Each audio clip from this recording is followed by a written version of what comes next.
Welcome to the Dr. Romina Pinchwani Show, where we're optimizing wellness together. I am your host, Dr. Romina. Today, I am joined by Jillian Riddell, who is a former teen mom who defied the odds to become a valedictorian and a certified leading expert in trauma and emergency nursing. Jillian's insights have been honored by the Daisy Foundation, and her work has been featured on ABC News. As a trauma nurse and the host of Life Without Secrets podcast, Jillian understands our basic human needs is to love and belong. Let's get started.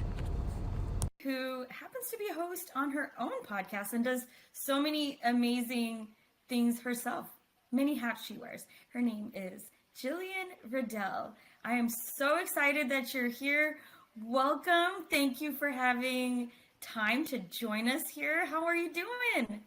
I am doing so good. I'm a little exhausted because, life and, my son had just graduated and my grandma was in the hospital. And so, but that's life, right? Like life throws us challenges and we have to have the tools to not just get through them, but thrive through them. So I'm grateful to have those. And I'm so grateful for you for having me on here. This is going to be so fun.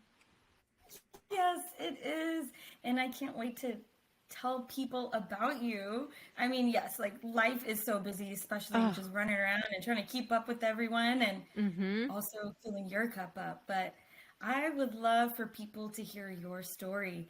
How did you start and where are you now? Right? Go ahead. Yeah, I know. It's such a big question. I'm like, we could probably spend like a half an hour on it, but I will try to cut to the main points here just to give people a little bit of overview. I think it's really cool to be sharing like the things that we've gone through because it shows people hope and transformation, right? And so my journey really started, I was a secret from, my dad hid me as a secret until I was 18 years old from his family. I didn't know I was a secret until I turned 12. And then in a counseling office, I was told I was a secret. However, the secret didn't just come out. I just knew how to be quiet when I would get to visit him. So he was a truck driver. He'd go around the United States. And so I got to visit with him like 1 week in the summer after I turned 12. And, it's amazing, like in that time of our lives, how much that those things and the things around us can really affect us for our future and how we handle our relationships and the world around us, right?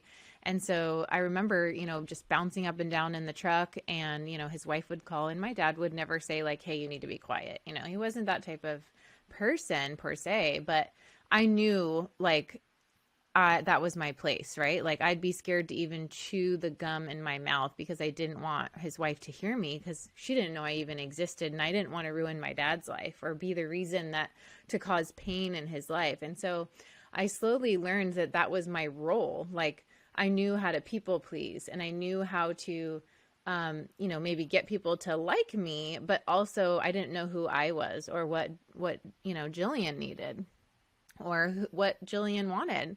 And this kind of led me to getting in wrong relationships.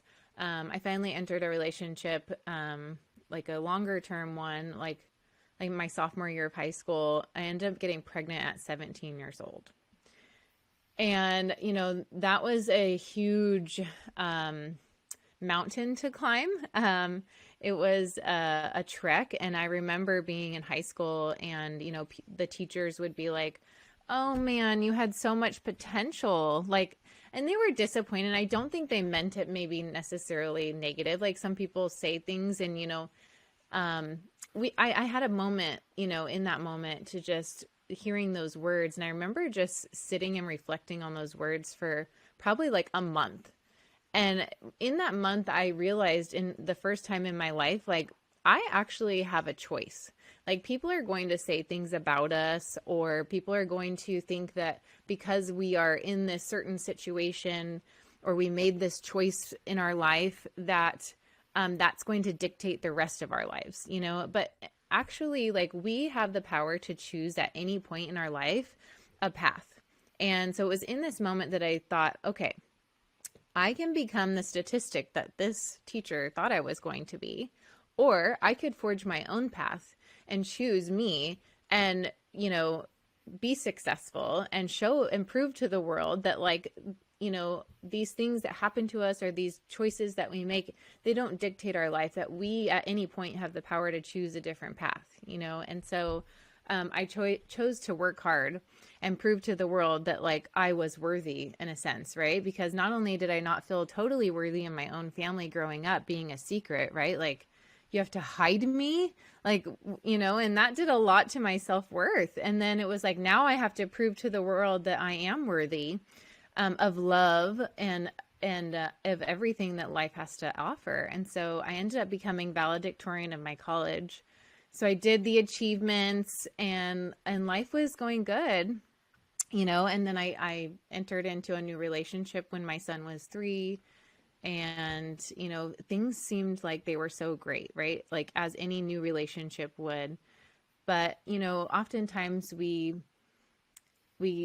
the newness of something wears off or the achievements wear off, we're stuck back in like, are we loved? Are we really worthy? Am I good enough? Do I really matter? We constantly are asking ourselves these questions, right? So, at many stages of my life, I was always asking those questions. Do I matter? Am I good enough? Am I worthy? And I think a lot of us do that, right? Like we're all asking those questions, and many times like we do either the achievements, the addictions. We see this all the time in the hospital too, right? Like we are constantly trying, and I call these our Band-Aids. You talk about it as well, Dr. Ramina, which I totally fell in love with what you're working on as well, because, it's so true. Like we all put these Band-Aids over our life, and sometimes they look like achievements and sometimes they look like lust. So that's like the beginning stage of my journey, and we can, dive deep from there. But if you have any questions so far, we can, go down whatever path you would like. Keep on with your track, and then I'll backtrack on all the questions. I don't want you to lose your train of thought, but yes, definitely. We definitely have a lot to talk about, but yes, go on, continue. Yeah. Well, and then, I became an ER trauma nurse. That's what I do. I still do that. And, I run the podcast, and, like you as well, like the reason why I started the podcast was after I did my own self work, and that took me like years and lots of therapy. I went to trauma therapy. My husband and I call it our grief cases.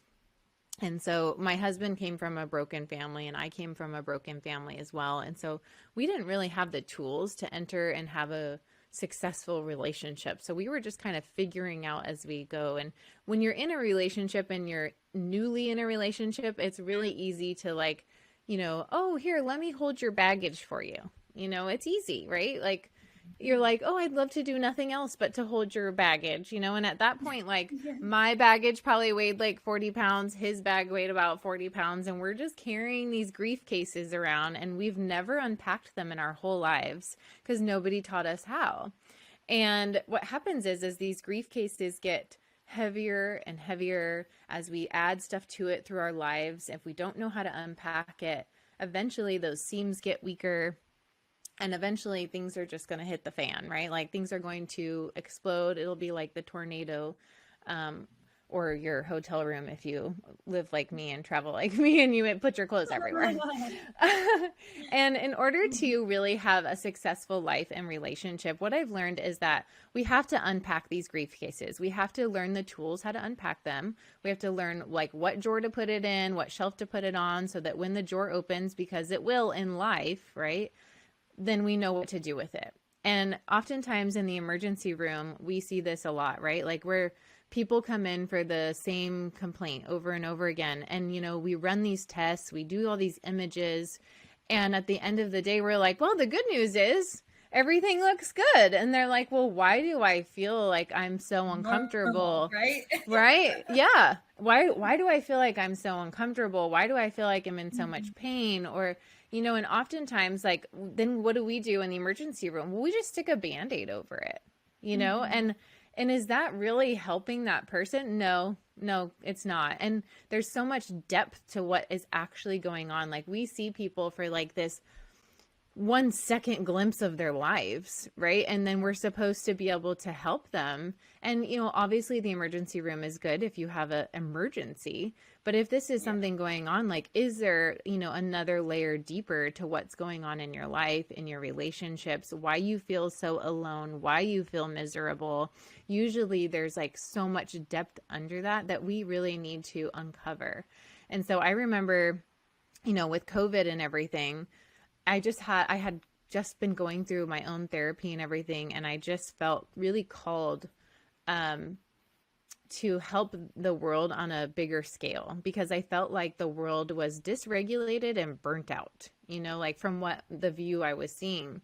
And, I actually appreciate, and maybe you do too, I'd love to hear from you, having that view of like what is really going on in those parts of the world, because we can stay in our bubbles and we can hang out with the, 5 people that lift us up the most, but there is so many people that need us, that need people in the world to help them transform their lives, to show them what's possible, to show them from, I'm not just your nurse, and had this perfect life and went to college and now I'm here to treat you. But like, I've been through my own struggles too. And life is not easy. You're correct. But there is hope and there's transformation, and it is here for you if you have the right tools, And so I just felt like, starting the podcast, that was why I did it. I was like, and truthfully, I never thought I would start a podcast. I never even, I listened to like Ed Milet's podcast, at the time, and that was it.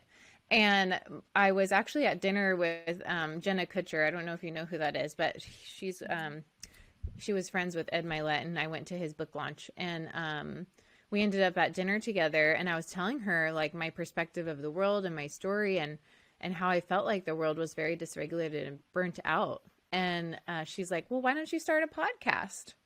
And I was like, I don't know. I never really thought about starting a podcast. And that's kind of how that came together. And then from that and my own transformation in my relationship and learning how to unpack our grief cases, so to speak, I teach people an 8-week program. And we start with the individual and unpack all of the things. And then we transform in 8 weeks. And it's really cool. Just to get up to speed here on where we're at. So I have, the podcast, the course, I work still in the ER, we're doing all kinds of things just like you, Dr. Ramina. Yeah.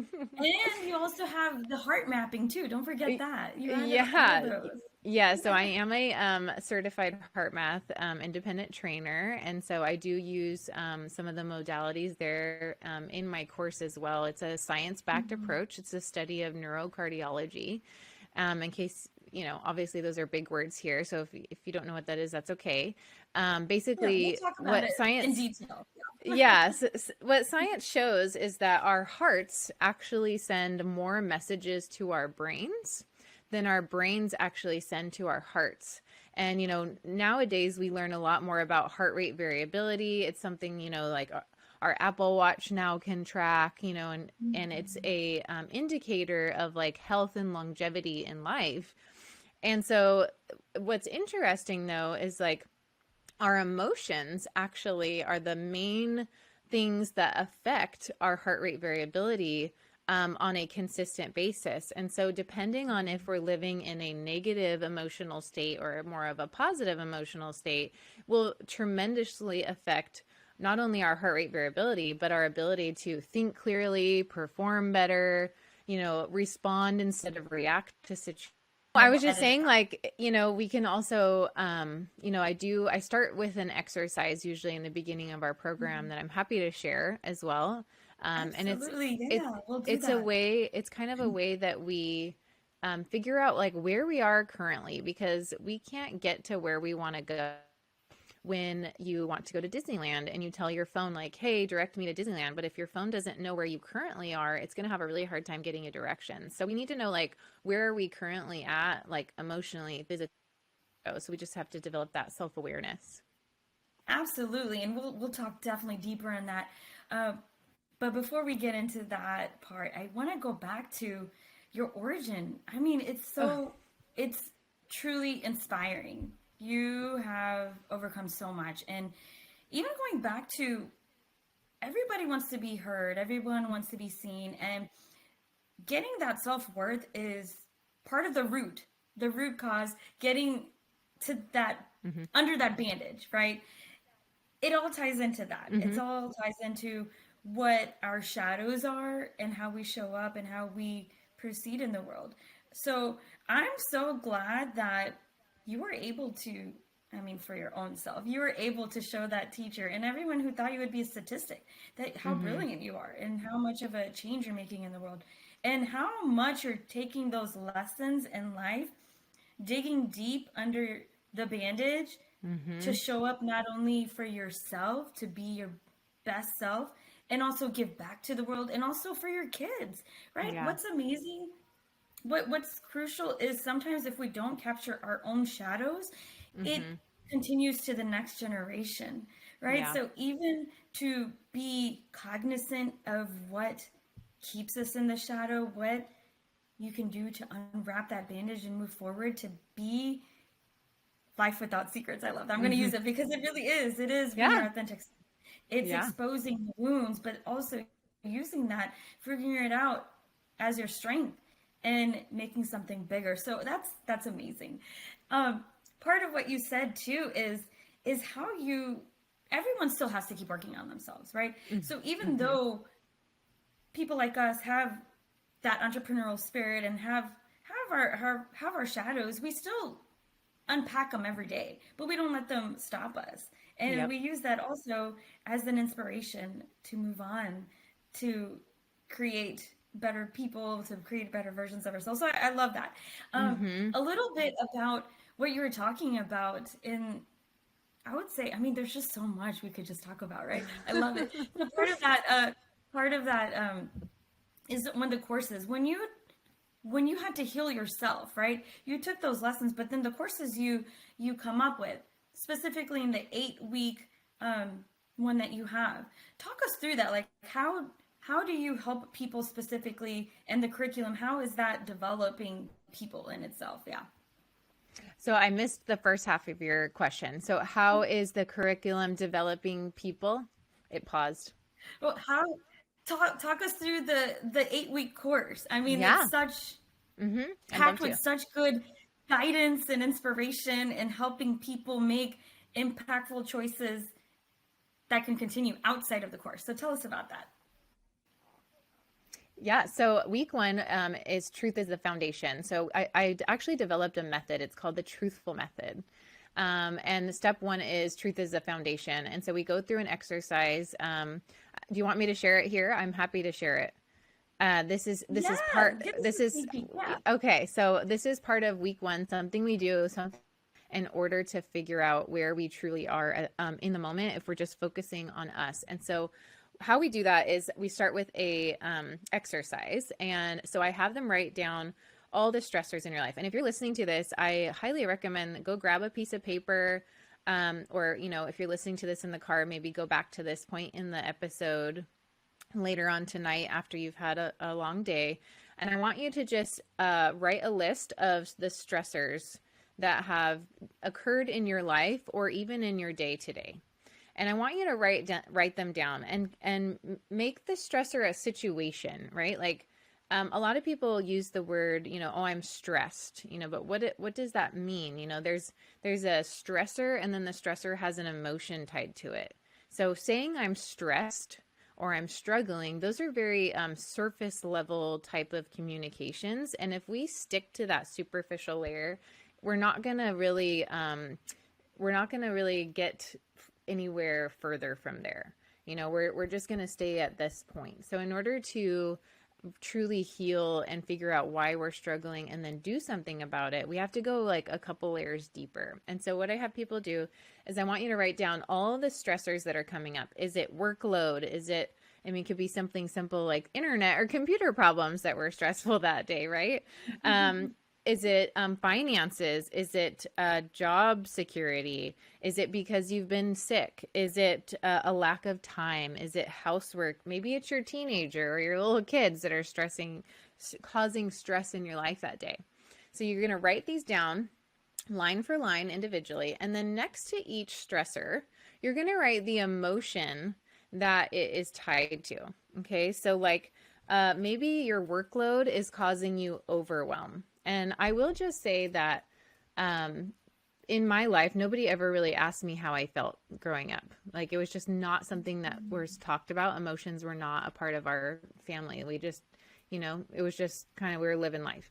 And so I never really knew how to say how I felt or what I was in that I had for that. And so I actually have a magazine that kind of walks people through this as well. And in the back of the magazine is a heart shape, and there's a bunch of different, it's lifewithoutsecrets.com. And then there's a place to download the magazine for free. But you can also just go on Google and just type in like a list of 100 emotions.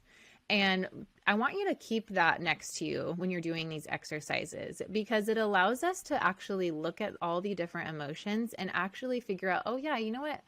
I do feel like that. And we can pick one and we know how to verbalize it from that point, right? And we're getting more in tune to connecting with how we really feel.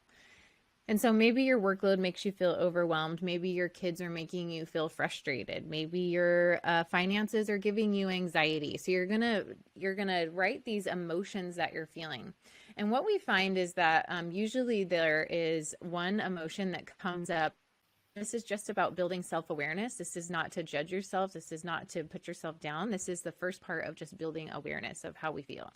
And then on the third column, so we have the stressor, the emotional response. The third column, we're going to write down, what do we do now in response to that stressor?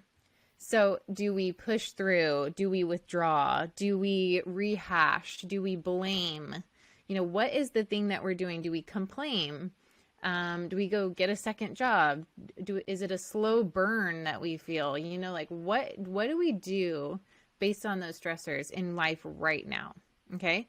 And again, no judgment. This is just to build self-awareness. This is step number one. We're just, connecting with ourselves. And then we switch gears and we go into positive emotions. And this is what I call developing your emotional playlist. Okay. This playlist is you're going to build this, like for your whole life, really. I would love that. But these are so important. Like when you get in your car, and maybe you're tired, or you need to like lift your spirits, and you put on your favorite songs, and suddenly you're like singing in the car, and you're like, oh, okay, everything's good, Well, this is an emotional playlist that you can use in your daily life to combat those stressors. Okay, so we go through and we pick the things in our lives, and it could be at any point in our lives, that developed a positive or renewing feeling. Okay, so for me, it's like going for a walk in nature, or maybe it's finishing a podcast and connecting with you or somebody else, right? Like I love to connect with people, and that really renews me. It gives me energy and proud, right? And so we write down, or working out, maybe it's working out, right? Those things give you a positive emotion. So you write down all these things and situations, maybe whatever it is, all these positive things in your life, write them down at any point that they have happened to you. And then next to those, you're going to write down the positive emotion that came with that. And again, I want you to be specific. So get out those 100 lists of emotions, or go back to the magazine, in the back of the magazine, and find those positive emotions that gave you, that those situations created in you. And so what I love about this is you're actively giving people tools for that neuroplasticity, right? Like you're rewiring your brain through those emotions 100%. and identifying. Yeah. I mean, this is amazing. Okay, go on.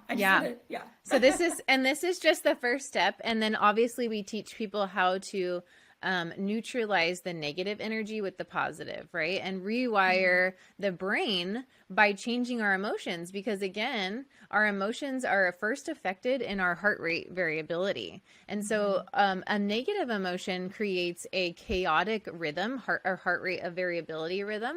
And that rhythm then gets sent to our brain, and our brains have to decipher like what to do with it. And it takes the brain a lot longer to figure out like how to create all the systems in our body to align based on this negative emotion. And so therefore then we react, we don't think clearly, we're not performing well, we're tired, we're exhausted, because it takes. Now, on the other hand, when you experience a positive emotions, it creates a more rhythm, it creates a variability rhythm that's smooth and wave formed. And so when it reaches the brain, our brain knows exactly what to do with it. And so it can more clearly perform better, and respond in situations the way important, and like the basis of what we do in the program. And then we teach people, like, how do we rewire our bodies and our stories in what's happened to us in life, so that we can use them to empower us instead of hold us back. We get into attachment theory, forming attachments from our birth. It comes from a psychology and science perspective. And then we heal from within. We take that moment to come back in, and how do we trust ourselves in order to trust others? Because if we don't feel safe inside and in our environment, then we are not going to be open to experience the love and belonging that we take all that stuff that we've learned. And then by week 6, we teach how to communicate this to our partners, and really integrate that together. And that is a magical place, because, I remember being in therapy so many times with my husband, and they'd be like, okay, repeat back what they said. And I'm like, because all I'm doing is focusing on, did I get it right? Like, did I say all the words that he said, and so we teach much more from an emotional place. And so it's listening to like the essence of what they're saying. And so we're not really focused on necessarily the right words. We're focused on the right feeling and what is actually like another layer deeper that they're communicating. And Oh then my God, I love that. yeah. And then we kind of, how do we take the work that we've done and then uphold our integrity with it, and for me, it always goes back to praising the progress. I think that like people ask my husband and I like, oh, okay, like, what's the one thing like to making your relationship successful now? And I'm like, praising the progress, because there's no such thing as a perfect relationship or a perfect person or a perfect anything. And so praising the progress that we're making over like, nobody's ever going to get you 100% of the time. Like it's not going to happen. We're human. And so, learning how to just praise the progress there. And then we kind of in life in their community and lead with the love that they have grown with in that 8 weeks when we leave them. So it's really cool. I absolutely love doing it. It's really empowering, and I'm grateful to do the work, but that's really how the course and the transformation works. That is truly amazing, because it takes in a lot of the tools that we both talk about, right? I mean, you got the neuroplasticity and the emotions, and a lot of times with the underlying trauma that is buried in there, and for you to actually learn the tools to do the work.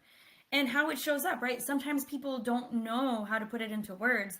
They'll say, I'm stressed. Like, what does that mean? I'm stressed, or I have brain fog, or I just am done with this relationship. Well, you have to both do the work together and move together.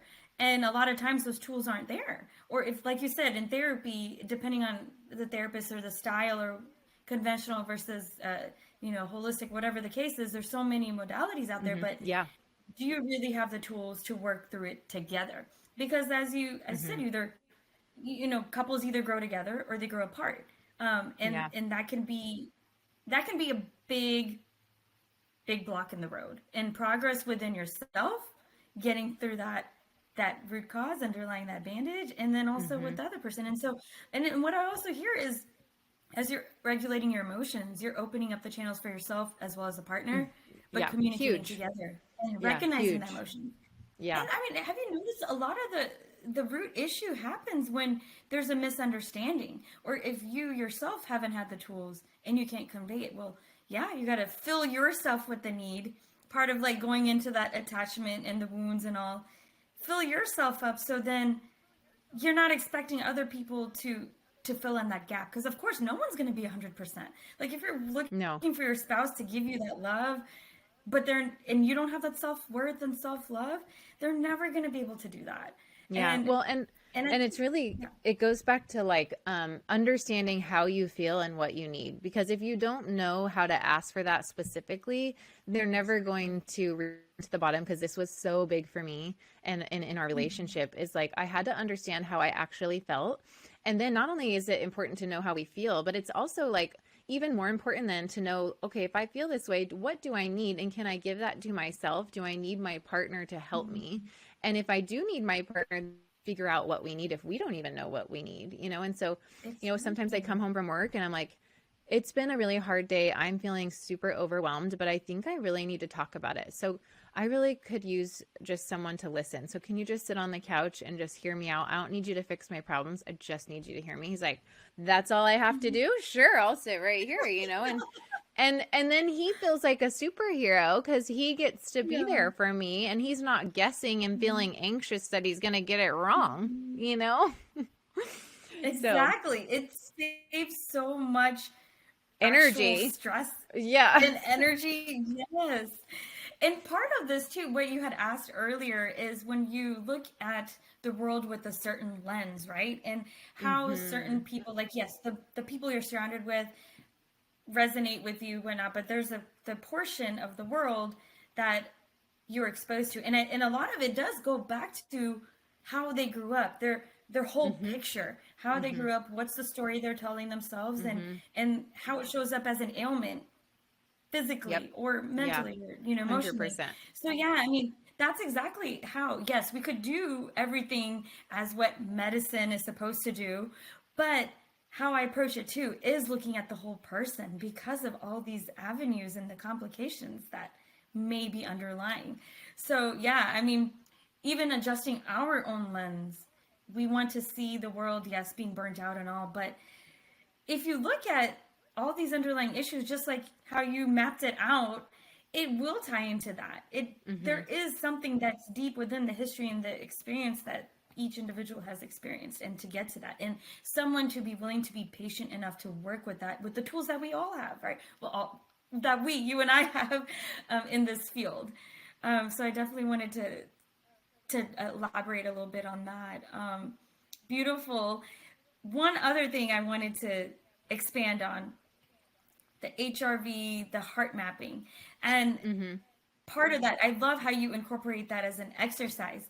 And having it used in this aspect is very unique, because normally what you see these days, what's often is on the Apple Watches is keeping track. And a lot of people, do they really understand what it encompasses? Yes, it's a marker. Oh yeah, it's a marker. If it's worse, you know, it's going to increase your cardiovascular risk factors, meaning death and all the chronic diseases. But to utilize it, to really dig down and talk about how it relates to emotion, I feel like that's unique in what you're doing. What other ways do you use the heart mapping and HRV? And let's break it down to the science now. Let's get into the details. Right, I know. So I mean, I kind of gave a little bit of it, but and heart mapping is actually something where, you know, you've heard of brain mapping before. And brain mapping is like, okay, take that project you're working on, or maybe it's like an emotion that you're feeling, right? Like, why is this showing up in my life so much after you've done that first exercise we talked about earlier? Is really a way to take everything from our brain and dump it out and see it like on paper, on your computer, or whatever, right? And I think this is a really important exercise. But oftentimes what happens is we dump it all on paper, and we see like this cluster of bubbles or lists or whatever it is on a piece of paper. And then the question is, well, what do I do now? Right? Overwhelming for people. And so there's a step that I like to teach, and it's called heart mapping. And we can do this. Let's say that you keep entering in your relationship, if we go back to relationships too. If you keep having the same problem over and over again, you can brain dump on that. Okay, this is the problem.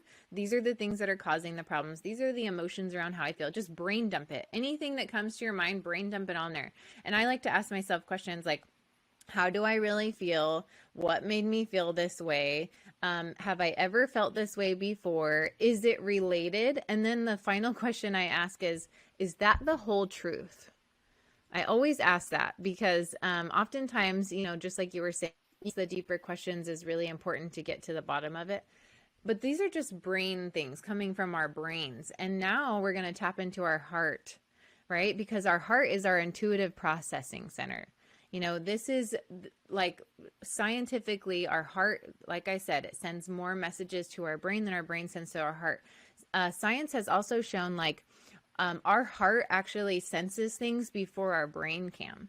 And so there's studies to show we hook, your brain to a monitor, and we can hook your heart to a monitor, and then we'll show images on a screen. And before the image even pops up, the heart will reflect whatever is going to be on that image. Like if it's something sad, or if it's something scary, or if it's something happy, you will see a rhythm that correlates with it in our heart before the image even pops up, which is so interesting. And it's why science, and it's why science proves that our heart is our inner guidance system.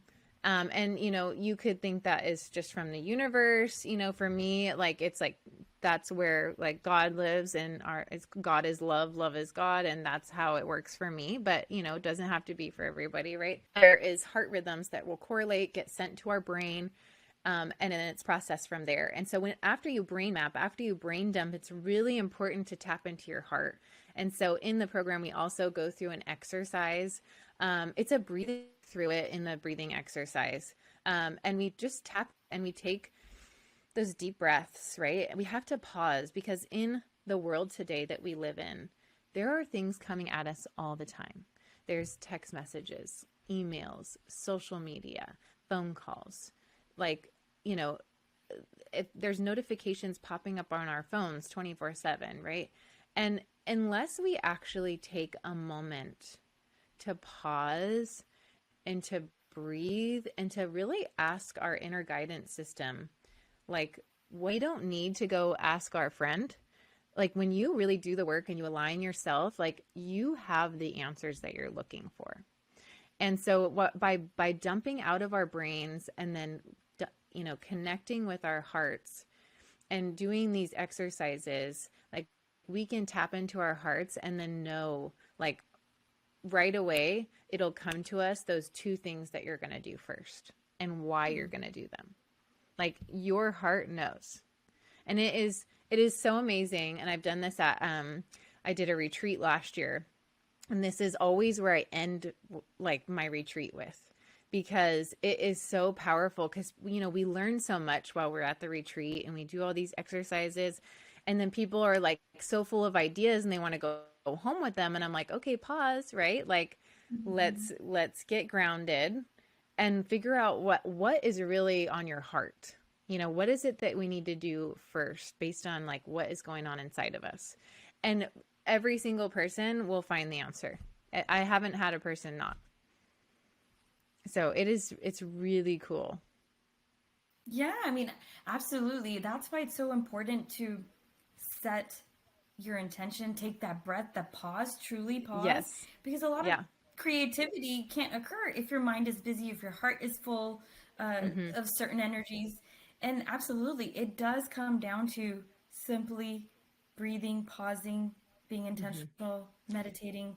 As we know, it really is. More science is coming forward, and that's exactly. And I actually have a monitor. I actually have a monitor that I love. I can hook people up to the monitor, and we can make sure that they are regulated and they are working from their heart and in that positive emotional rhythm, so that they can think more clearly and get to the answers from a heart-centered place. And so it's really cool. Gosh, and that's amazing. Yeah, it's really cool for people to see it, because it's I'm not just pulling this out of nowhere and some woo thing. This is actually science and how your body works. This is how it works. And let me hook you up to my monitor and I'll show you. So it's really fun. So this, It's really this fun gives to me an hook people idea. up. Yeah, this gives me an idea. As we're gonna be hopefully bringing forward something cool. We're gonna collab on bringing this workshop, but I could just picture you bringing these devices on our workshop retreat and having people Yeah, go through it as we're doing all these modalities. it's I mean, super that's just fun. really great in real time. Yeah. Yeah, no, it is. It's real time. It's real what's going on. And you can actually see it change based on the exercises that we do, which is so Hmm. cool. Yeah, And it shows how it's really cool. powerful the mind as well as the heart and the human body is in general. Well, not just body, but everything as it's connected, right? Like one thought Oh, can have such a yeah. profound impact. It's Yeah. amazing. And to have the tools. And So, I I have to be honest and say, like, I know that, like, a lot of people say, like, change your thoughts, change your life, that kind of mhm. thing. But I actually believe personally from the work that I do, it's like change the emotion, which changes your thought, which changes your world. Because That is, yeah. if you Yeah. change the emotion first, the thought will follow. If you change your thought and try to change your emotion with your thought, your body will know the difference. That is profound. I want you to repeat that. That you change your emotions Yeah. first. Repeat that because I want people to take that in because Yeah. Yeah. it's counterintuitive Yeah. almost. Yeah. It is. Yeah. And I mean, we hear it all the time. And, but like I've said on this episode several times, if our hearts send more messages to our brain than our brain sends to our heart, and our hearts receive the emotion first, which creates the rhythm that gets sent to our brain, if we are just trying to change our thought and not the emotion, we are not going to, our bodies will know the difference. So you have to change the emotion, not just your thought, because your body will know the difference. Okay, like if Absolutely. if I tell myself, like, if I tell myself, for instance, like, Jill, you are not feeling, you haven't been feeling well, and you just need to get up and go work out, right? How often does that work for people? Yeah. Like, we know what we're supposed to be doing, right? But if you switch it and you actually focus on the emotion, like, you know what? Yesterday morning, I got up and I did that workout, and you really breathe in the emotion you felt after you finished that workout. Like, you felt confident and courageous and proud and like we're ready to take on the world. If you fill yourself with that, you'll get out of bed much faster than if you just tell yourself you need to go work out. That's the difference between having a thought and an emotion, and leading with emotion and not your thought. Absolutely. 100% Yeah. agree with Yeah. that. I think I'm going to Yeah. start doing that too myself. Yeah. No, Because it's it's true. better when you feel emotions. It's deeper. It's like we're Mhm. the only thing on this earth that has the emotional capacity. Like, we have that for a reason. Like, that is our Mhm. gift. Whether it's negative or positive, it's there to tell you something, and so what is it and what are we going to do about it? And I And think not that's our even, gift. yeah, and even taking it Mm-hmm. further, when if people that are just starting to work on themselves, they feel a certain way, right? Mm-hmm. There's a certain feeling. If there's a hesitation, or if, oh, I immediately feel this is good, I'm getting excited, that's your intuition. That's Mm-hmm. your heart telling you something. And so the Mm-hmm. more you work on it, the more you lean into it, it's just going to get stronger. And like you said, you don't need to look at an external source. You know within, because we do Oh, have yeah. that. Yeah. Yeah. And I mean, and we can feel stuck in like that negative emotional cycle, right? And so, we teach people how to break free from that too, Hmm. by experiencing and becoming more aware of the things in our lives that create positive emotions too, because they're there. Hmm. And we Oh my can gosh. use those to lead us. Absolutely.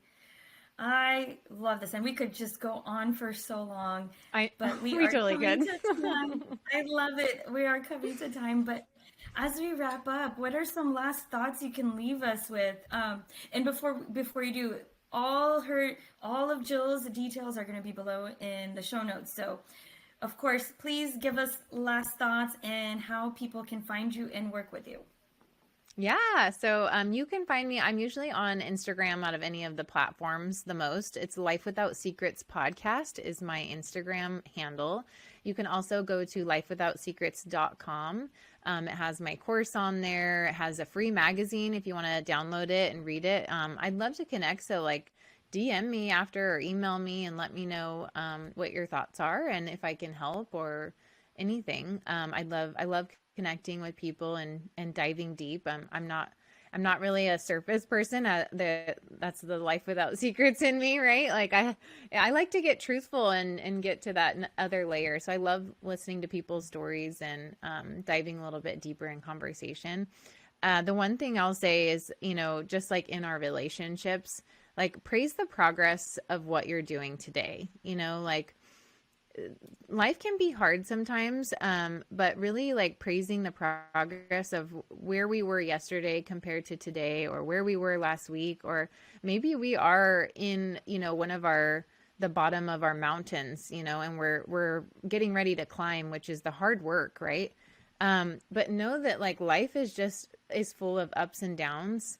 And so if you're in the down, there's an up coming, and you're gonna, see the view from the top and know it was worth it. Absolutely. Well said. Well, of course, this has been amazing. Reach out. Jillian is amazing. And of course, listen to her podcast and her course and everything amazing she does. So I hope you have an amazing rest of the days. Go get out there with your kiddos and keep doing what you do in the world. Thanks for having me. Have an amazing day. If you enjoyed today's show, share with your friends and family, and of course, subscribe. Thank you so much for your support.